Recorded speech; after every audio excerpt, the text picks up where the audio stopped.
So we have to readjust our mindset a little. My mindset with vivid volume and volume that lasts for 5 days is I push it over. I over direct it so that stem has no choice but to lift standing straight up. But let's say that she wants a little bit more natural volume. So whereas with my vivid volume, I spend most of the time working the underneath forward. So now I'm going to adjust that. So I'm going to hit the top. Do you see how I'm going back and forth, but it's smooth, slow motion? Because I'm ironing out that fabric from the top. Ironing out the fabric. So now I'm going to spend a majority of my time working the hair in this direction because I don't want it to be a vivid volume blow dry. I want it to be natural. I want her to have body and movement, but not so much that it sticks straight up. So we're not looking for Texas hair. So I pull it towards me, using my finger to create that most amount of tension on the round brush.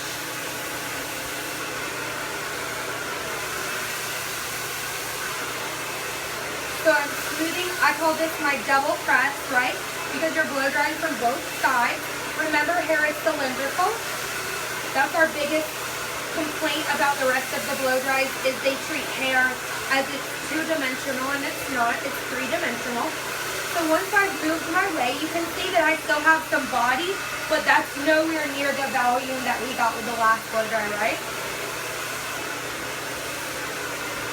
So now I'm just going to take and I'm going to go over my round brush and work the bottom, work the top, keep pulling those ends through. I pull a little bit to the left, a little bit to the right. That's where I get the most amount of body. Body is going to be swing back and forth movement in the hair. Volume is height from the scalp up. And then you're combing, and I'm just polishing off those ends. So the biggest point of difference is we waited until we saw the shine and brilliance, and we thought we were done, and then we went over it 2 or 3 more times, right? To elevate our blow dry, we had to elevate our standards. So where used to I would have stopped 3 or 4 times ago, now I go over it until I absolutely see the brilliance and shine, soft bevel that I want, right? Is that soft for you guys? Is that more like what an everyday kind of typical guest in the salon would look like? Just a little bit of bend and flip, maximum body but minimal volume. Does that look good? Mm-hmm. So we're just gonna let that rest there.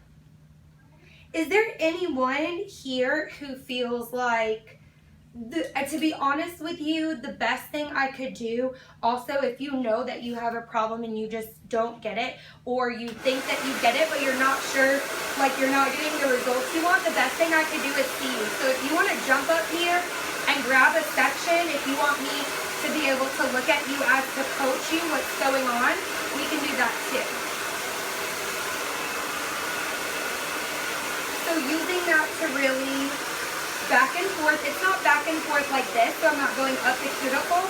It's more back and back and back and back. So it's mini rotations back and forth. And I'm not really lifting far away from the hair strand, so I'm not getting a lot of wind flow in between my sections, so I'm not creating a lot of frizz in there.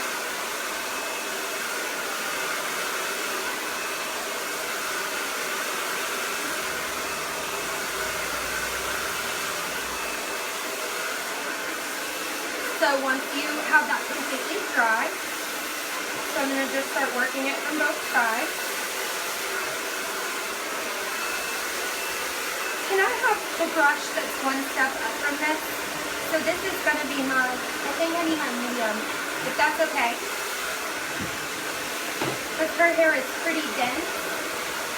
You can leave that little guy right there. Yeah. You know what, that's the same side. Yep, the other one. I love how you guys wrap them. That's beautiful. Thank you. There we go. That works a lot better with her texture and density. So I work from both sides. If you let's say for instance I'm blow drying from this way and I'm getting a lot of frizz, which can sometimes happen. Flip your section over and blow dry from the bottom, and look, you can see how clean and sleek that section is from the top. So if I'm gonna curl her hair and I don't want it to all look like one curl, what am I gonna do? I'm gonna curl one to the left, one to the right, or one forwards, one backwards, right? So I'm gonna do the same thing with blow dry when I'm not trying to create a super tight curl. I'm just trying to create more like bend and flip or body and volume in the hair, so that that guest can leave with a really beautiful blow dry, but they don't feel Texas pageant queen. I'll do one from the top, the next from the bottom. So it's the same concept as your curling iron, but now we're just doing it with a blow dryer. So my next section will end. If that one lived underneath, this one is, or if that one flipped under, this one is gonna flip up. And I roll those ends through there until I see the polish and shine on them that makes me happy and that I'm happy to put on social media, because those are the results that I want the next guest who finds my work on social media to expect for their blow dry. So it's rock out and then you're done. Any questions so far? No. So we can move through it rather quickly. You can see the most time-consuming thing is making sure that that base is really dry. So again, I'm going to start here. I'm knocking about, I don't know, 20-25% of the moisture out. Coming over to my side.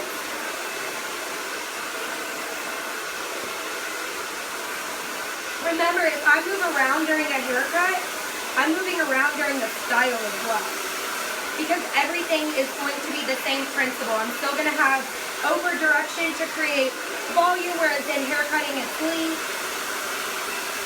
I'm still going to have a rounded shape, so I might need to move a little bit more to this side.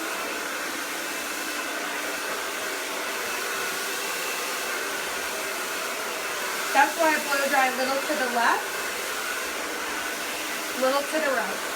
You can switch whatever way is more comfortable for you when it comes to, I'll show you it from the side point. Making sure the hair is dry. This is a little bit easier if you are trying to get, so if I'm trying to get some natural volume instead of pulling it towards me, I'm going to over direct it back. So still up, because we don't want it flat for the head shape. We still want some body, some bounce, some movement. This is a little bit easier on the shoulder, standing off to the side and over directing this way, as opposed to standing back here. You have to get a little bit more lift. Neither one is right or wrong. There will be times when you do have to get lift. That's perfectly fine. Since we're not looking for a lot of volume in this, I can ergonomically save my shoulder and just push it towards the back. And I'm wrapping it around the ends, around my round brush. I use my fingers to create the most amount of tension, because that's what helps me smooth a cuticle out in fabrics where that cuticle wants to flare up on me. So if my other one was flipped up, this is going to be going down. If my hair doesn't want to roll smoothly through the round brush, one of two things. Either my tension is too tight, which I can readjust just by letting go through, going back and letting out of the tension a little bit on my round brush, or that means my section's not dry enough. You know your section's dry when you see that brilliance and shine coming through, right? And then we can see how polished these ends are. Don't those look like really nice, beautiful ends? Some ends that we wouldn't mind showing off on Instagram. So we'll move in with our last section here. Make sure it's nice and dehydrated. Make sure it's nice and detangled. I apologize. So this can sometimes be a really hard one for people because you get those little baby hairs around the hairline. Now, before we worked our front volume first and the rest back, and that's because we don't want to create too much volume. When we want to create volume, we work from the back, pushing it forward. This, I am going to go ahead and address those hairline hairs so I can pull them and pick them up and hit them first because they want to dry out on me. So I can still over direct it back a little. Do you see how by over directing it back a little, I'm not getting that max volume, but I'm still able to pull that hair from its base. Keep it nice and smooth. Then I'm going to come through, hit the back side. Hit the left and the right. Give myself a little bit of body in there with a nice little bit of arch just through the mid. And then I can work everything else back a little. If the hair is hard to work through, give yourself a little bit of a quick dry over that section, and then you'll get a little bit more glide and pull through there.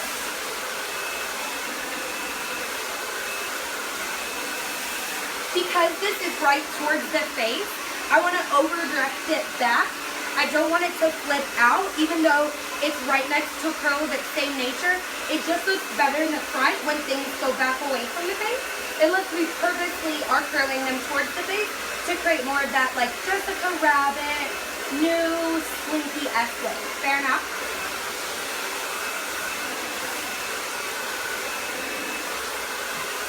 And then giving those ends some love. I'm not encapsulating the hair, remember? I'm letting that air flow right over the round brush. That's how you dry hair without drying it out, right? We don't want to dry it out. We don't want to make it frizzy in there. And we most certainly don't want to encapsulate any sort of moisture in there with air, because that's going to create humidity, and that will definitely not help us later on down the road. And I pull through, and I'm getting those ends, letting them warm up, releasing a little tension, and then grabbing a little more tension.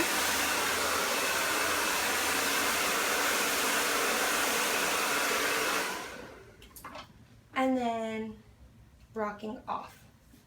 So this is something you can do. You don't have to stop section by section.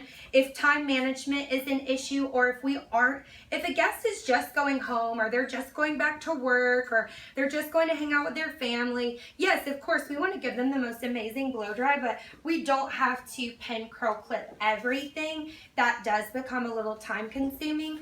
That does come from that blow dry bar mentality where guests are specifically coming in and paying for a blow dry that can last a week. That's where that pinning method comes through, but that's not absolutely necessary for each guest.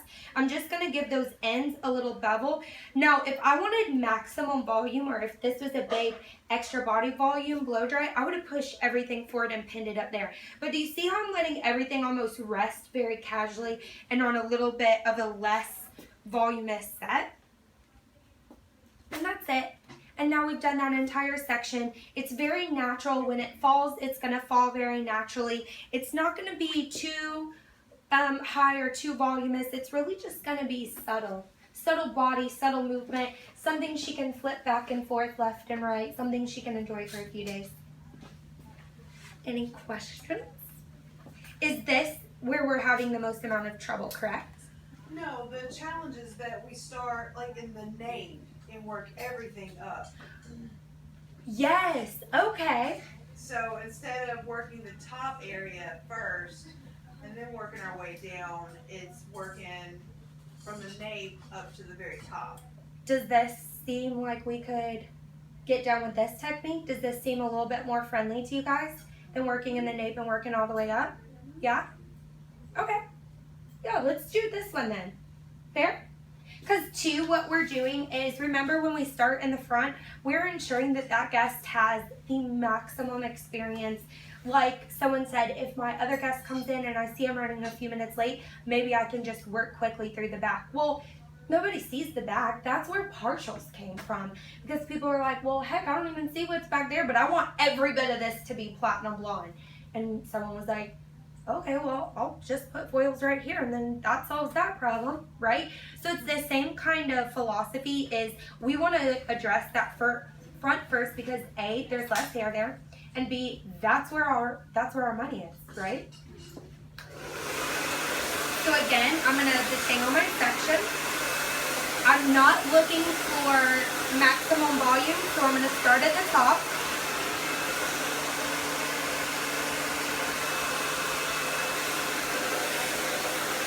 And I'm going to push down, right? Maybe I give 1 or 2 there. Back away from the face.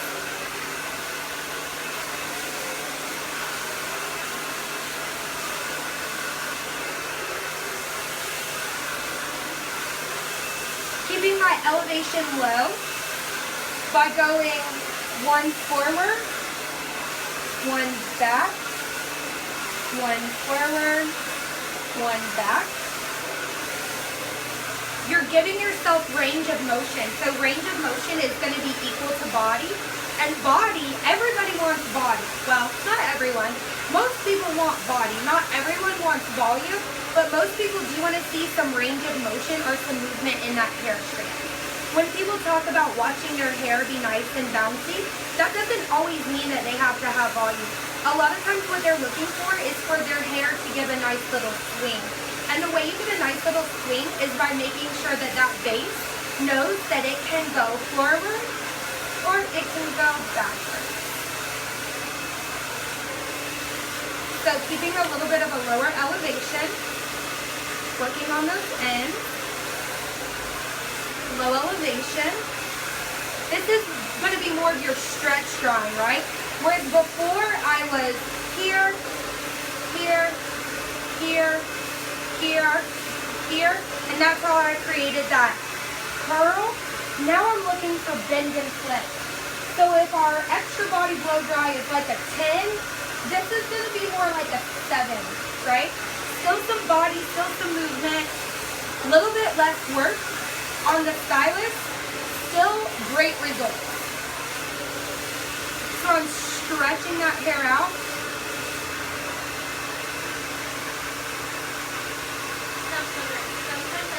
When I like wrap, you know how you wrap it and pull down from the base, I notice sometimes I get stuck and my mid shaft will be dry, but that's where it's getting stuck at. Okay. So what do you think the challenge there might be? So if your mid shaft feels dry, but you're getting stuck, chances are it's not all that dry. Or what you can do, what I've noticed sometimes, because even though we think the mid shaft is dry, what we really need to do is it's getting stuck like right here because this is the hair that's in front of it. So go over that once and that heat will really kind of give like a little bit of a smoothness to the hair. So you're not necessarily telling it what direction you want it to be in. Like, do you want it to be curly? Do you want it to be straight? You're just giving it a little bit of heat as to add some slippage.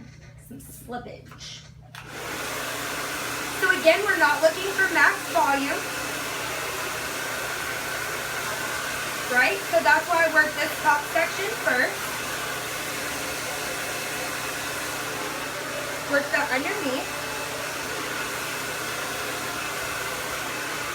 I'm going to reset this because it's getting a little large on us, which happens sometimes, especially when we leave it a little looser. So what can I do to really make sure this doesn't get in my way? I'm just going to take my section and bring it in a little bit more towards the back. So just adjusting it so it doesn't want to fall over on me. Using my clip, instead of going against the curl, I want it to go with the curl.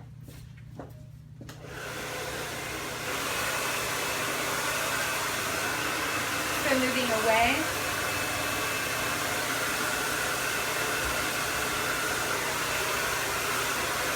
This is a wide section, so I'm going to split it in half.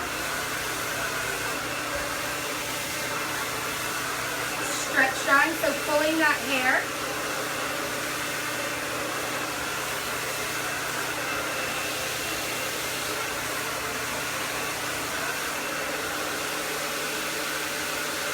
Making sure that those negative ions can really heat up each strand, so I'm adding that polish and shine that I like.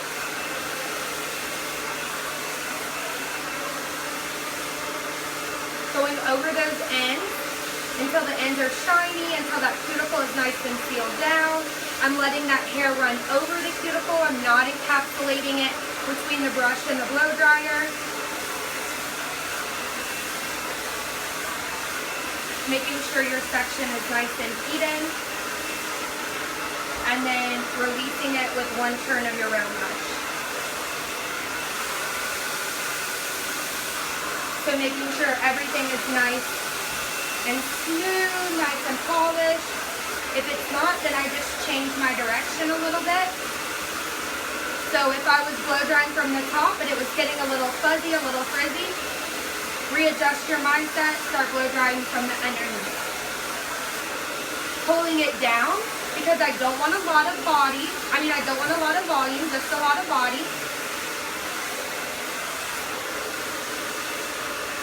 And that's going to be, as Christy said, this is definitely something you see more of.